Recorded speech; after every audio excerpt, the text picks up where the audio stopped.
y bienvenidas y bienvenidos. Hoy nos vamos a sumergir en el Diario Oficial de Chile, específicamente la edición del viernes 17 de octubre de 2025. Para quienes quizás no lo conocen tanto, este es el boletín donde el Estado chileno publica formalmente todo, ¿no? Leyes, decretos, resoluciones, avisos importantes, el registro oficial, digamos. Y nuestra misión hoy es, explorar esta edición en particular. Buscar esas pepitas de oro, esa información clave, a veces sorprendente, que nos da como una foto del país en un solo día. Queremos entender no solo qué salió, sino por qué es relevante. Bien, pues analicemos esto. Empezamos fuerte, con un cambio grande en la estructura del Estado. Se publicó un decreto con fuerza de ley, el número 1 del Ministerio de Hacienda. ¿De qué trata? Fija la nueva planta de personal del Servicio Nacional de Aduanas. Y no es un ajuste pequeño, ¿eh? Estamos hablando de 1.616 cargos en total. Es una reestructuración bien importante. Exactamente. Ese número 1.616 ya te dice que es una reorganización profunda.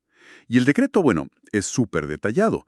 Especifica las distintas plantas, que, para que se entienda, en la administración pública chilena es como la estructura de cargos fijos con sus jerarquías, sus sueldos asociados.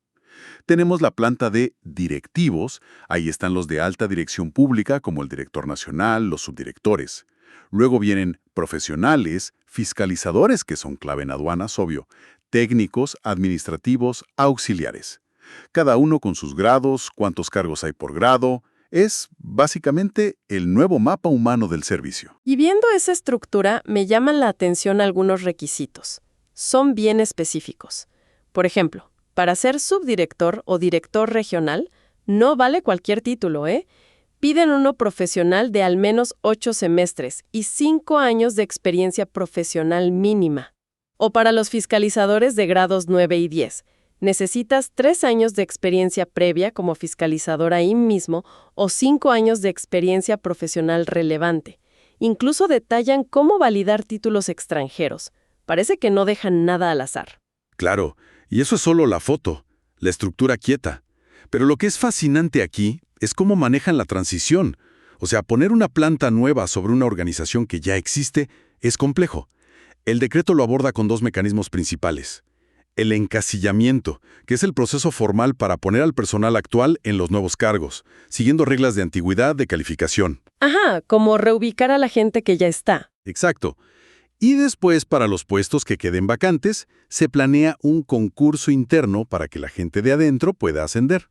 Incluso, fíjate, crean cargos transitorios para implementar aumentos de grado poco a poco para algunos funcionarios. No es llegar y cambiar todo de golpe. Suena a una ingeniería de recursos humanos bastante sofisticada para una entidad tan grande. Y esta reorganización tan detallada, ¿qué nos dice? ¿Cuáles podrían ser las prioridades para aduanas ahora? Se puede leer de varias formas. Por un lado, seguro buscan modernizar, profesionalizar más el servicio, adaptarse a lo complejo que es el comercio internacional hoy. Que incluyan explícitamente cargos de alta dirección pública, eso sugiere un foco en la gestión estratégica. Y por otro lado, quizás también responde a la necesidad de reforzar áreas como la fiscalización, pensando en desafíos como el contrabando, el crimen organizado que cruza fronteras. Que lo firmen el presidente Boric y el ministro Marcel, pues subraya que es una reforma de alto nivel, no es un simple ajuste de papeles. Y como para reforzar esa idea de ajustes en la maquinaria estatal, ese mismo día, en el sumario del diario, se menciona la publicación de otra ley, la 21769. ¿Qué crea? El Servicio de Auditoría Interna de Gobierno. Parece que fue un día enfocado en fortalecer la estructura y el control del Estado, ¿no? Totalmente. Son como 2 piezas que, si las miras juntas, sugieren un esfuerzo por mejorar la eficiencia, sí, pero también la transparencia y la capacidad de gestión del Estado. Y justo en áreas clave como los impuestos y el control interno. Bueno, dejamos la administración interna y pasemos al impulso económico. Nos encontramos con una resolución de Corfo, la Corporación de Fomento de la Producción, la 1291 exenta. El objetivo: crear el Comité de Construcción Naval, un comité para hacer barcos. Esto suena interesante. Sí, y tiene una lógica estratégica, ¿eh? El objetivo claro es impulsar, fortalecer la industria de construcción y reparación de barcos en Chile. Y no solo un nombre bonito. Mira la composición del comité. Busca juntar a todos los actores importantes. En el consejo directivo tienes gente de los ministerios de Defensa y Economía, un oficial de la Armada, claro. Pero además, crean un consejo asesor estratégico, mucho más amplio. ¿Y quiénes están en ese consejo asesor? Ahí parece estar la clave de la colaboración. Exacto. Ahí está AESMAR, los astilleros de la Armada, la gran empresa estatal del sector. Pero también gremios privados importantes, como Armasur, que son los armadores del sur austral, y ACIMET, la gente de las metalúrgicas. Y suman universidades, centros de investigación y hasta representantes de sindicatos del sector. Es un intento de alinear al sector público, la industria, la academia y los trabajadores. Y un detalle importante, todos estos cargos son ad honorem, buscan compromiso con el sector, no crear más burocracia. Una colaboración público-privada, académica, laboral bien amplia. Esto refleja un modelo que se está usando en otras áreas estratégicas en Chile. Digo, como el hidrógeno verde o el litio. Es un modelo que se intenta, sí, justo en sectores donde se busca desarrollar capacidades tecnológicas o industriales específicas. La idea es que el Estado, articule, facilite, pero que el empuje venga también del sector privado y del conocimiento de las universidades. Ahora que funcione, eso depende mucho de cómo se gobierne ese comité en la práctica, ¿no? Y si logran pasar de las buenas intenciones a planes concretos, a financiamiento real. Y según la resolución, una de sus tareas principales es justamente eso, fomentar nuevas políticas, programas, pero también desarrollo tecnológico e innovación local. Me llamó la atención una cláusula. Dice que deben consultar a Cancillería antes de cualquier iniciativa internacional. Tiene sentido. La construcción naval es un negocio globalizado. Hay mucha transferencia de tecnología, posibles acuerdos internacionales. Esa cláusula asegura que todo esté alineado con la política exterior chilena. En conjunto, si conectamos los puntos, es una señal clara de política industrial enfocada. Identifican un sector con potencial. Chile tiene una costa gigante, una armada importante, mucha pesca, acuicultura, y crean una instancia para tratar de potenciarlo. Para diversificar la economía más allá de los commodities de siempre. Interesante apuesta estratégica, sin duda. Y en una nota que nos lleva a algo más cotidiano, del mundo corporativo, pero igual relevante. Un aviso de Molibetnos y Mitales S.A., Molimet. Es una citación a los herederos de accionistas que fallecieron hace más de 5 años. Sí, estos avisos son comunes, pero ilustran algo práctico de cómo funcionan las sociedades anónimas grandes. Molimet, que es uno de los procesadores de molibdeno y renio más grandes del mundo, tiene miles de accionistas. Cuando uno muere, sus herederos tienen que hacer trámites para poner esas acciones a su nombre. Si no lo hacen en un plazo, en este caso, 5 años, la empresa empieza este proceso. La citación pública. ¿Y qué pasa si no aparecen los herederos o si no arreglan los papeles?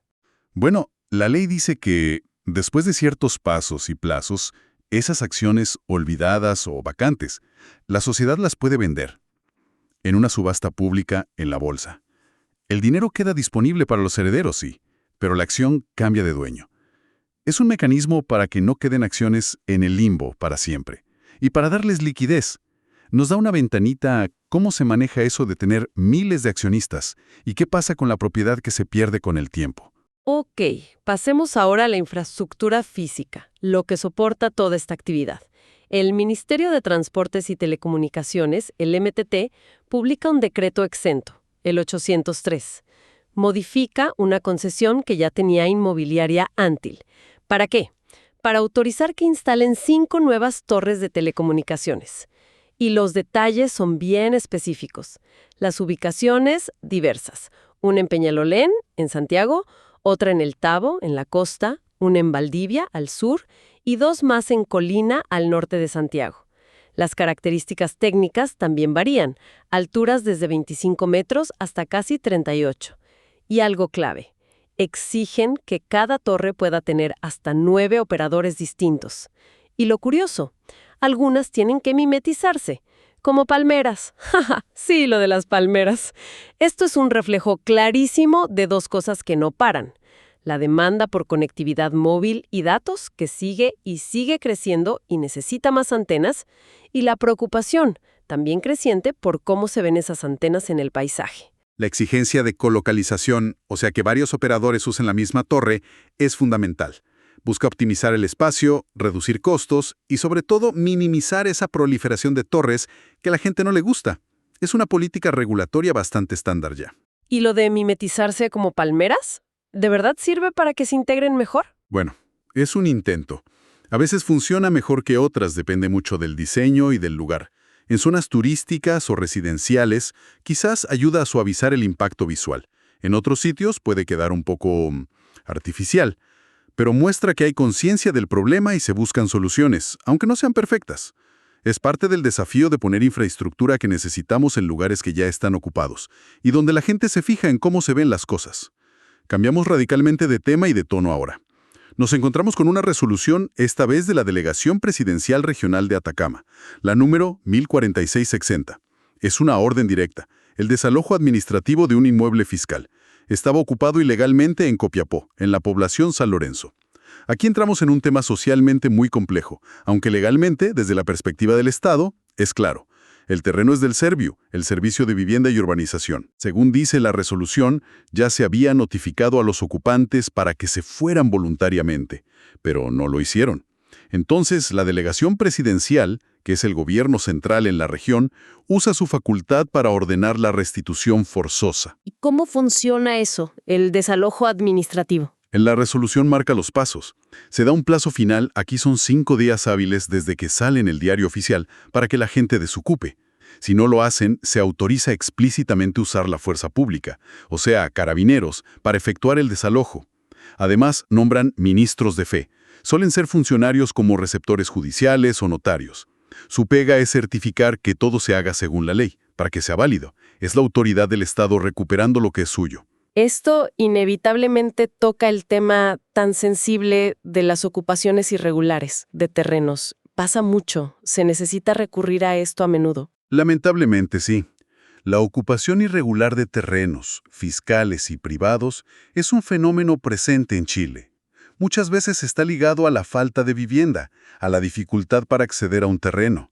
Y aunque el Estado tiene que proteger sus bienes, estas acciones de desalojo casi siempre generan tensiones sociales fuertes. La resolución es un ejemplo de la herramienta legal que tiene el Estado, claro, pero no soluciona el problema de fondo que lleva a la gente a ocupar. Es un tema con muchas capas, muy complejo. Y para cerrar este bloque sobre territorio, el sumario del Diario Oficial también menciona un aviso de obras públicas sobre trabajos de conservación en el sistema de riego del río Copiapó, clave en una zona desértica como Atacama, y otra resolución que incorpora una nueva vía para el transporte público en Curanilahue, allá en la región del Biobío.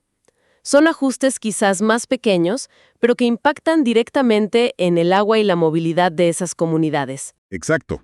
El Diario Oficial no solo trae las grandes leyes, también están estos actos administrativos más locales que son esenciales para que el país funcione día a día. Saltamos ahora a un área muy técnica pero vital para Chile como país agroexportador, la regulación fitosanitaria. El Servicio Agrícola y Ganadero, el SAG, publica la resolución exenta 8082. ¿Qué hace?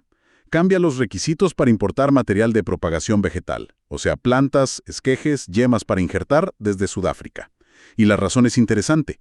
Algunas plagas que antes eran cuarentenarias, de alto riesgo, porque no estaban en Chile, ahora resulta que ya están acá. Esto ilustra perfecto cómo estas regulaciones no pueden ser fijas. Tienen que adaptarse todo el tiempo a la realidad biológica, basarse en la vigilancia, en la ciencia. Cuando el SAC detecta que una plaga que antes era exótica ya se estableció en Chile, dan el ejemplo del Apple Stem Grooving Virus y un ácaro, el Brevipalpus lewisi. Bueno, ya no tiene sentido mantenerla como cuarentenaria para importaciones de países donde también está, como Sudáfrica en este caso. Exigir medidas contra ella sería inútil, ya está acá. Entonces se relajan los controles, es más fácil importar. No necesariamente relajar. Se quitan requisitos específicos para esas plagas que ya están presentes, pero se mantienen o incluso se refuerzan los controles para otras plagas que sí siguen siendo un riesgo para Chile y que están en Sudáfrica. La resolución detalla requisitos súper minuciosos para material sensible como cítricos, cerezos, vides.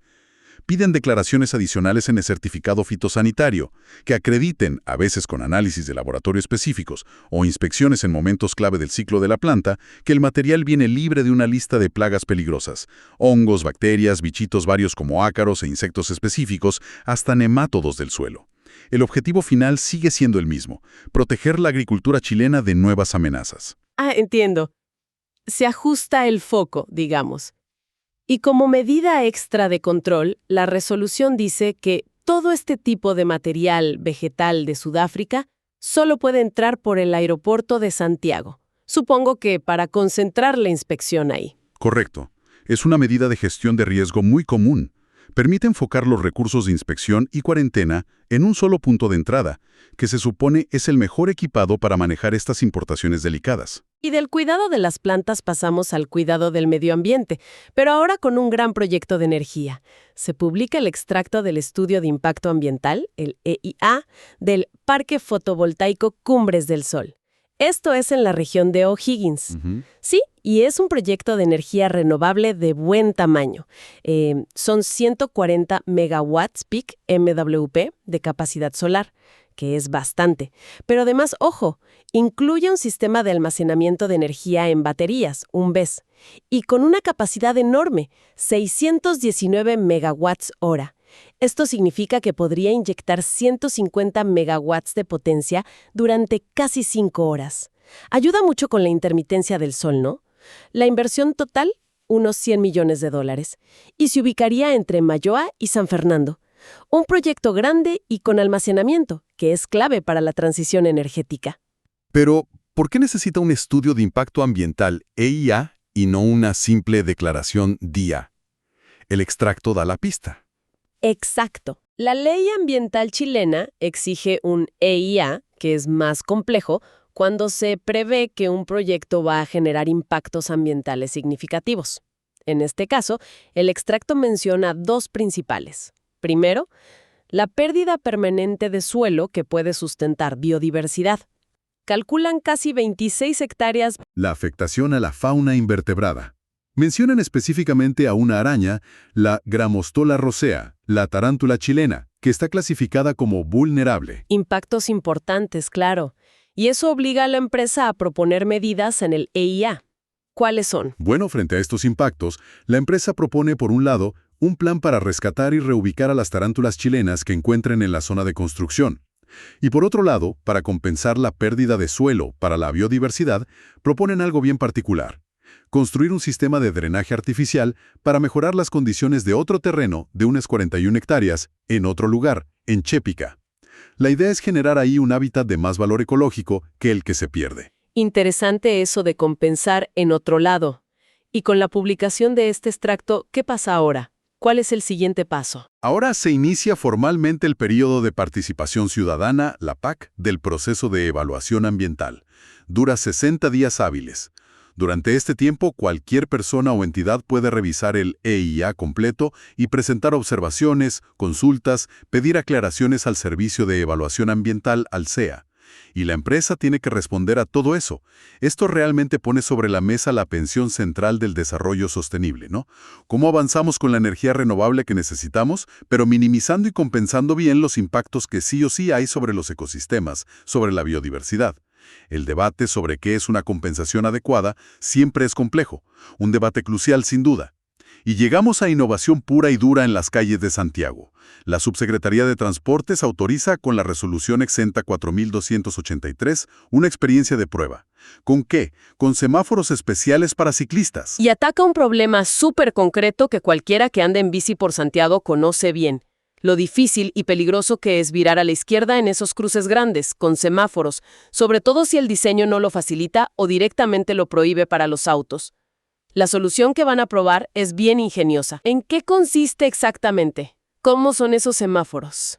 Modifican la luz del semáforo, que es solo para ciclistas. En vez de una simple luz verde, va a tener flechas, que indican explícitamente para dónde pueden ir las bicis durante esa fase verde. La resolución hasta trae dibujitos conceptuales de cómo se verían. Busca dar más claridad y seguridad a una maniobra que hoy genera mucha duda y a veces conflictos. Y no es solo poner las luces nuevas y ya. Hay un plan detrás, ¿verdad? Correcto. Es una prueba piloto con todas las letras. La autorización es por 1 año, y durante ese año van a hacer un seguimiento detallado. Van a juntar datos objetivos. ¿Cuántos conflictos viales hubo o se evitaron? ¿Cuántos se demoran en cruzar? ¿Qué trayectorias siguen los ciclistas? Además, van a hacer encuestas a los usuarios para ver qué les parece. Y muy importante, planean una campaña de información, de capacitación para ciclistas y otros usuarios de la vía, justo cuando empiece a funcionar. Es un buen ejemplo de cómo probar soluciones innovadoras para la convivencia vial, de forma acotada, basada en datos, antes de pensar en ponerlo en todos lados. Habrá que ver en 1 año qué resultados da este experimento de ingeniería de tráfico ciclista. Y para cerrar nuestro recorrido por el diario oficial de hoy, un dato que nos conecta con la economía global y el bolsillo de todos. El Banco Central de Chile publica los tipos de cambio. El dólar observado para este viernes 17 de octubre de 2025 se fija en 956 pesos con 13 centavos. Y junto con el dólar publican las paridades del peso chileno con otras monedas importantes, el euro, el yen japonés, el yuan chino, la libra esterlina y varias más. Es un dato que parece rutinario, ¿no? Pero es un reflejo diario fundamental de cómo Chile está inserto en la economía mundial. Estas cifras afectan el costo de lo que importamos, la competitividad de lo que exportamos, las decisiones de inversión, hasta la inflación acá adentro. Es un numerito que encapsula un montón de fuerzas económicas, globales y locales. Y así, fíjate, hemos viajado por las páginas de un solo día en el diario oficial. Desde esa reorganización de aduanas, el impulso a la industria naval, pasando por más torres de telecomunicaciones, la gestión compleja del territorio con desalojos, la adaptación de normas para proteger el agro, la evaluación ambiental de parques solares gigantes, hasta innovación en semáforos para bicicletas y el pulso diario de la economía con el tipo de cambio. Uf, de todo. Si los ves solos parecen áridos, burocráticos. Juntos te pintan un cuadro súper vivo de cómo funciona el país.